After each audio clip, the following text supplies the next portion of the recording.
నమస్తే, welcome to our channel. నేను సిరి. తమిళ star Vijay Thalapathy అయితే తన పార్టీ జెండాను అయితే ఆవిష్కరించారు. దీంతో మరి రోజా గారు ఆ పార్టీలో జాయిన్ అవుతారని చెప్పేసి కూడా కొన్ని వార్తలు వస్తున్నాయి. మరి ఇందులో ఎంతవరకు వాస్తవం ఉంది, అండ్ ఈ విజయ్ గారి పార్టీ జెండాలో విశేషాలు ఏంటి, అంటే ఆ జెండాకి ఏమైనా ప్రత్యేకత ఉందా ఏంటి అనేది మనకి వివరించడానికి మనతో పాటు ఉన్నారు ప్రముఖ senior journalist doctor Durga Vadlamani గారు. నమస్కారం మేడం. నమస్తే అండి.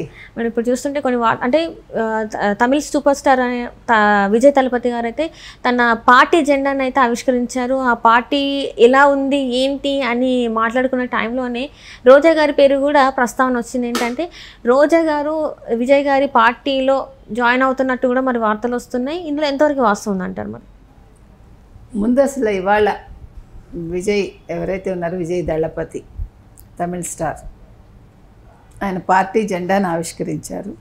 అలాగే పార్టీ గీతాన్ని కూడా ఆవిష్కరించారు.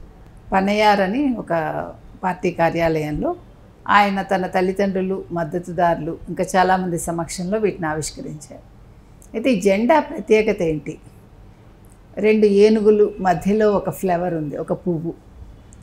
ఆ పువ్వు ప్రత్యేకత ఏంటి అంటే, మీరు చూసుకుంటే కనుకైతే తమిళులు మనం ముఖ్యంగా చెప్పుకోవాల్సింది, వాళ్ళు మెచ్చుకోవాల్సింది ఏంటంటే ప్రతిదానికి ప్రాచీనతతో వాళ్ళు దాన్ని జోడిస్తారు. వాళ్ళ సాహిత్యం ఏదైతే ఉందో, వాళ్ళ సంఘకాలం ఏదైతే ఉందో, లేదు వాళ్ళ చరిత్రలో వచ్చిన రాజులు ఎవరైతే ఉన్నారో ఆ పరంపరకి సంకేతంగా వీళ్ళు దేన్నైనా ఉపయోగిస్తారు. ఏనుగులు చాలా ప్రత్యేకత వాళ్ళకి. మనం చూస్తాం చరిత్రలో కూడా ఏనుగులు చాలా మంచి పాత్ర పోషిస్తాయి. అదేవిధంగా ఒక పువ్వు అని చెప్పాం మనం, అది ఆరెంజ్ కలర్లో ఉంది. దాన్ని వాగాయి అంటారు. అంటే చోళులు, పాండ్యరాజులు, చోళరాజులు వాళ్ళు యుద్ధంలో నెగ్గి వచ్చాక ఆ పువ్వులతో చేసిన దండల్ని వాళ్ళకి వేసేవాళ్ళు. ఆ పువ్వు ప్రత్యేకత అది. అంటే విజయానికి సంకేతం. తమిళ వెట్రి కழகம் అనేది విజయ్ దళపతి పార్టీ పేరు. వెట్రి అంటే కూడా విజయమే. వాగాయ్ అనే పువ్వు కూడా విజయానికి సంకేతమే. అంటే తన పేరుని తనకు తెలియకుండా ఎట్లా తీసుకొచ్చారో చూడండి. అంటే నా పార్టీ విజయానికి సంకేతం సుమా అని ఆయన చెప్తున్నారు. బాగుంది. మనం ఇది పార్టీ జెండా కలర్ కూడా ఎరుపు ఉంది. మీరు చూసుకుంటే డిఎంకే, ద్రవిడ మున్నేట్ర కழகம், వాళ్ళకు కూడా బ్లాకు, రెడ్ ఆ రంగులు ఎక్కువ. వీళ్ళు ఎరుపు, నలుపు వీళ్ళని ఆకర్షిస్తాయి. నలుపు అనేది ఒక డిగ్నిటీకి సంకేతం. అది మనం దేనికైనా నలుపుని మించిన అందమైన రంగు లేదు ప్రపంచంలో చెప్పాలంటే. ఈ ఎరుపు కూడా మన భావోద్వేగాలకు సంకేతం. కాబట్టి అంటే రంగుల ఎంపిక కావచ్చు, రంగుల కలయిక కావచ్చు, అది కూడా మనకి కంటికే కాదు మనసుకి ఆహ్లాదాన్ని ఇస్తుంది. పార్టీ పరంగా కూడా అది ఒక సంకేతాన్ని ఇస్తుంది. ఇవాళ మనం విజయ్ పార్టీకి సంబంధించినవి చూసుకుంటే అన్నీ కూడా చాలా బాగున్నాయి. ఏనుగు, గజరాజు, యాక్చువల్గా మనం ఇంద్రుడి వాహనం కూడా ఐరావతం. సో అది మనకి లక్ష్మీప్రదం అంటాము ఏనుగుని మనం. అదేవిధంగా విజయానికి సంకేతం అంటాం. సో ఇవాళ అన్నింటితో కూడిన ఒక దాన్ని ఆయన తీసుకున్నారు. తర్వాత ఒక కురల్ తీసుకున్నారు. కురళ్ళు అంటే తిరువళ్ళువారు రాశారు. వాళ్ళు యాక్చువల్గా తిరుక్కురళ్ళు అంటారు. కురళ్ళు అంటే ఇప్పుడు మనం ద్విపదలో చెప్తాం, అంటే 2 పాదాలతో కూడిన ఒక సూక్తిలాగా. పిరపకుం ఎల్లా ఉయర్కుం అంటే పుట్టుకతో అందరూ సమానమే.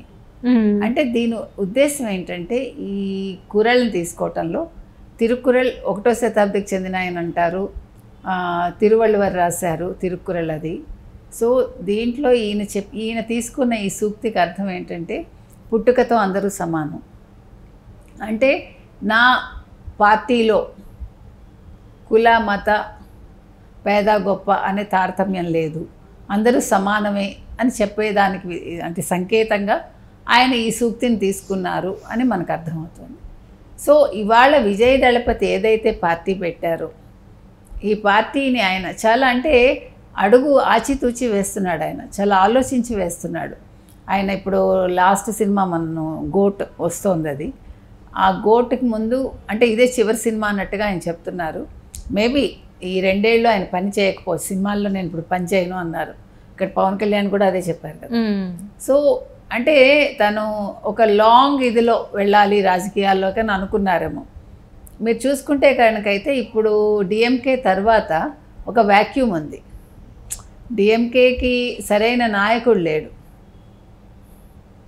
ఉదయనిధి ఉన్నాడు కానీ ఉదయనిధికి అంత స్టేచర్ లేదు చెప్పాలంటే.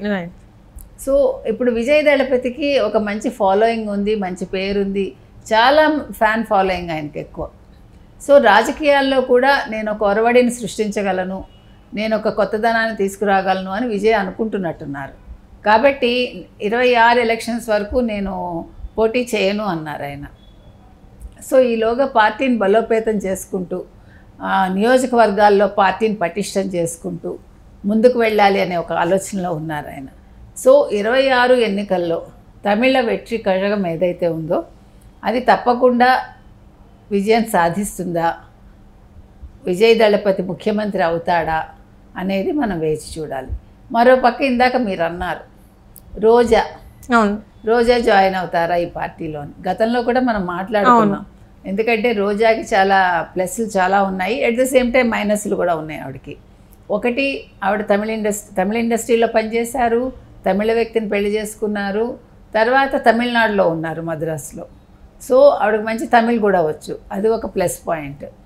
రెండోది రాజకీయ అనుభవం పుష్కలంగా ఉంది ఆవిడకి.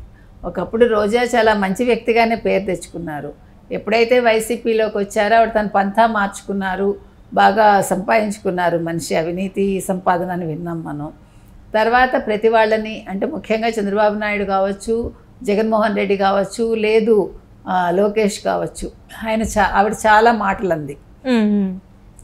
అంటే తన హద్దు మీరి ఆవిడ మాటలు మాట్లాడటం జరిగింది. అదేవిధంగా షర్మిలను కూడా ఆవిడ చాలా మాటలు అన్నారు. అంటే వీళ్ళందరూ కూడా ఏం మాట్లాడుతున్నాం అనేది మర్చిపోయి మాట్లాడారు. తర్వాత ఆడుదాం ఆంధ్ర సీఎం కప్ విషయంలో ఆవిడ 105 కోట్ల స్కామ్లో ఇరుక్కుంది. సో ఇప్పుడు సిబిఐ అయితే ఆవిడ మీద కేసు ఫైల్ చేసింది, లుకౌట్ నోటీసులు ఇచ్చారు. కాబట్టి ఈ స్థితిలో ఆవిడ విజయ్ పార్టీలోకి వెళ్తారా, ఆవిడ వెళ్ళినా విజయ్ తీసుకుంటారా అనేది ఒక సందేహం మనకి. అంటే ఇక్కడ చూస్తున్నట్టయితే కుంభకోణంతో పాటు ఆమె మాటలు ఎలా మాట్లాడుతుందో కూడా ఇక్కడ అందరు ప్రజలు చూశారు.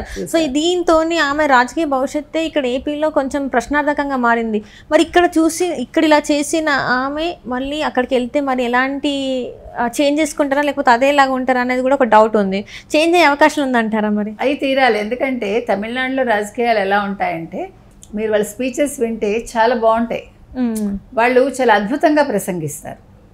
తమిళనాడులో మీరు చిన్న పిల్లల దగ్గర నుంచి కూడా వాళ్ళకు భాష మీద పట్టు ఉంటుంది, విషయ పరిజ్ఞానం ఉంటుంది, వాళ్ళు చాలా చక్కటి ఒక స్పీచ్ని ఇవ్వగలరు.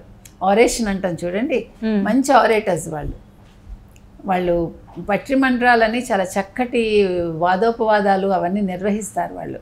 అంటే ఆ పదాలు వాళ్ళు వాడేవి కానీ, వాళ్ళు మాట్లాడే విధానం కానీ చాలా అద్భుతంగా ఉంటుంది చెప్పాలంటే.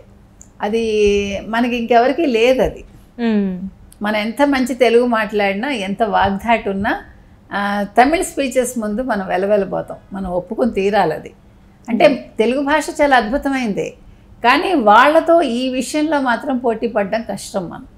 మీరు కనుక అసలు కరుణానిధి గారి స్పీచెస్ కానీ, ఎంజీఆర్ గారి స్పీచెస్ కానీ ఇలా కొంతమంది వినండి.